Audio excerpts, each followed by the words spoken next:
पाकिस्तान में हाथों के इशारे और इनका मतलब। हाथों के इशारे और चेहरे के तासुरात से जो पैगाम रसानी की जाती है इसे बॉडी लैंग्वेज कहते हैं। दुनिया के मुख्तलिफ इलाकों और मुख्तलिफ कल्चर्स में इन इशारों के मुख्तलिफ मतलब होते हैं। आइए इस वीडियो में हम ये जानने की कोशिश करते हैं कि पाकिस्तान में इस्तेमाल होने वाले हाथों के इशारों का क्या मतलब बनता है। नंबर 1, किसी को अंगूठा दिखाना। पाकिस्तान में जब किसी को अंगूठा दिखा दिया जाए तो वो कहता है कि मुझे ठेंगा दिखाया गया, जिसका मतलब है कि मुझे लिफ्ट नहीं कराई गई। किसी को अंगूठा दिखाने का ये मतलब है कि भाई मेरे पास तुम्हारे लिए कुछ नहीं है, यानी इसका कोई अच्छा मतलब नहीं है। लेकिन मगरबी मुमालिक में इसका मतलब है ओके या आई लाइक इट। इसीलिए YouTube के लाइक बटन पर भी अंगूठे का निशान बना होता है। अलबत्ता जनूबी अमेरिका में इसका बहुत ही गलत मतलब लिया जाता है। इस सिलसिले में एक वाक़या भी मशहूर हुआ जब अमेरिकी सदर रिचर्ड निक्सन ने ब्राज़ील का दौरा किया। उसने जहाज से उतरते ही अपने खुशामदेद कहने वाले को अंगूठा दिखा दिया और ब्राज़ील के लोगों को ये हरकत बहुत ही नागवार गुजरी। कैसी लगी ये मज़े की बात? इस पर लाइक का बटन तो दबा दें। नंबर 2, अंगूठे और उंगली से आंख का निशान बनाना।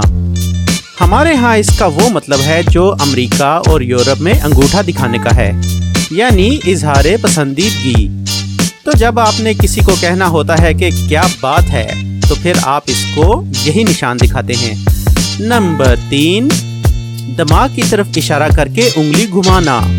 जब आप किसी की तरफ देखकर ये इशारा कर रहे होते हैं तो इसका मतलब होता है कि भाई तुम पागल हो, या ये कि अपनी दिमागी हालत दुरुस्त करो। नंबर 4, ड्राइविंग करते हुए दूसरे को पंजा दिखाना। ये इशारा अक्सर ड्राइवर हजरात करते हैं। जब उन्हें किसी दूसरे ड्राइवर पर गुस्सा आता है तो गाड़ी चलाते चलाते वो दूसरे को हाथ दिखाते हैं। इसका मतलब होता है लानत है। लिहाजा अगर आप पास से गुजरती हुई गाड़ी या बस के ड्राइवर को ये इशारा करते देखें तो ये ना समझें कि वो आपको गुड बाय कर रहा है। नंबर 5, अपने चेहरे पर हाथ ऊपर से नीचे फेर कर उंगली का इशारा करना। जनाब ये धमकी देने का इशारा है।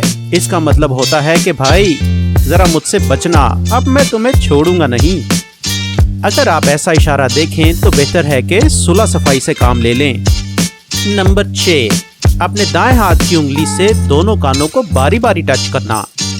इस इशारे का मतलब होता है या अल्लाह मेरी तौबा। जी ये तौबा का इशारा है। नंबर 7, दोनों हाथों से दोनों कान पकड़ लेना। ये भी तौबा करने या माफ़ी मांगने का इशारा है। अक्सर बच्चे अपने वालिदैन को राज़ी करने के लिए दोनों कान पकड़ के खड़े हो जाते हैं और कहते हैं प्लीज़ मुझे माफ़ कर दें। तो फिर बच्चों को माफ़ कर दिया करें, अल्लाह खुश होगा। नंबर 8, दूसरे की दाढ़ी के नीचे हाथ रखना। जब किसी दाढ़ी वाले शख्स को बहुत गुस्सा आ रहा हो तो लोग आगे बढ़कर उसकी दाढ़ी के नीचे अपनी हथेली रखते हैं और कहते हैं बुजुर्गों ज़्यादा गुस्सा ना करो। लेकिन ये काम सिर्फ दाढ़ी वालों के साथ ही हो सकता है। नंबर 9, दोनों हाथ जोड़ना। जी हाँ, ये इशारा भी माफ़ी मांगने के लिए है। हमारे यहाँ माफ़ी मांगने या इल्तिजा करने के लिए दूसरे के सामने हाथ जोड़े जाते हैं, जबकि हिंदुस्तान में दूसरे से माफ़ी मांगने के लिए उसके पाँव में पड़ जाया करते हैं। हमारे यहाँ भी पहले ऐसा होता था, इसीलिए मुहावरा है कि दूसरे के पाँव पड़ जाना, लेकिन अब ऐसा कम ही होता है। नंबर 10, शहादत की उंगली खड़ी करके बात करना। जब कोई शख्स अपने दाएं हाथ की शहादत की उंगली खड़ी करके कोई बात करे तो समझ जाएं कि वो अल्लाह की कसम उठाकर बात कर रहा है। इसलिए इस मौके पर उसकी बात को हल्का ना लें और गौर से उसकी बात सुनें। नंबर 11, असबात में सर हिलाना। हमारे यहाँ असबात में सर को ऊपर से नीचे हिलाया जाता है।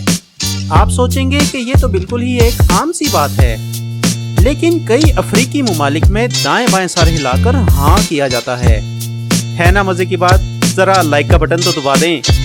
नंबर 12, आंख मारना। ये घटिया हरकत अक्सर पाकिस्तानी लड़के लड़कियों को छेड़ने के लिए करते हैं, लेकिन इसका ये मतलब नहीं कि सारी दुनिया में इसका यही मतलब है।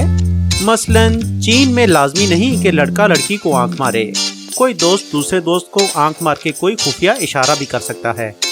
دوستو، امید ہے کہ آپ کو یہ ویڈیو پسند آئی ہوگی۔ ہمیں کمنٹس میں ضرور بتائیے گا کہ آپ کو اس ویڈیو کی کون سی بات سب سے مزیدار لگی۔ چینل سبسکرائب کر لیں اور دوستوں کے ساتھ شیئر کریں۔ شکریہ، اللہ حافظ۔